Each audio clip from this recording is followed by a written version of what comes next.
There are a number of key international relationships and issues Donald Trump will have to handle as America's commander-in-chief.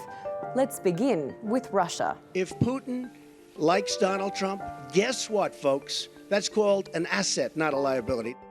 Trump says he wants better relations with Russia, despite the fact it stands accused of hacking and interfering in the US presidential election. Trump's suggested lifting sanctions related to Russia's annexation of Crimea, if a deal can be made to reduce its cache of nuclear weapons. But his defense secretary nominee has a different take on Moscow. I would consider the principal threats to start with Russia. Let's take a look at Syria.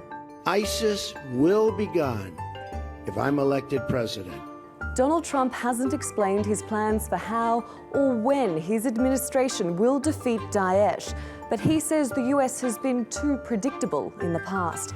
And that could mean changing America's strategy in the Syrian conflict, where the group is one of many players. Trump recently criticised Russia's role in supporting Bashar al-Assad's regime, although in the past he's suggested collaborating with them to fight Daesh. His pick for Secretary of State says the US needs to step up its leadership role. Russia, Syria, Turkey, and Iran are dictating the terms of how things are going to play out in Syria today, absent our participation. And how about just across the border in Israel?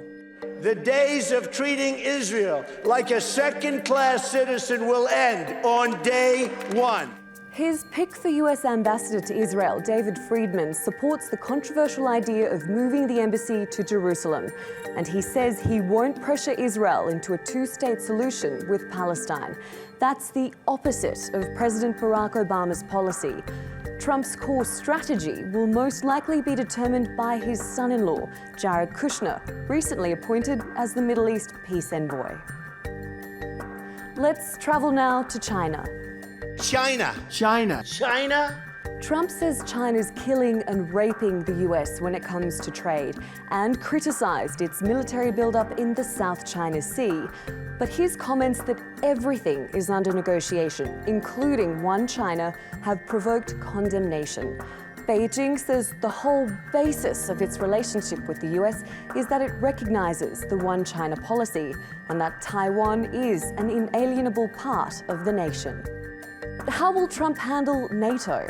About 3,000 US troops are in Poland as part of NATO's Operation Atlantic Resolve. It's viewed by many defense analysts as a show of force against Russian aggression. Trump says NATO is obsolete. The man who could be his defense secretary doesn't agree. My view is that nations with allies thrive and nations without allies don't. And finally, to America's next-door neighbour, Mexico. It's the nation at the centre of his biggest domestic policy promise. He says the US will immediately start building a wall, paid by Mexico, to separate the two, promising to send the country a reimbursement cheque.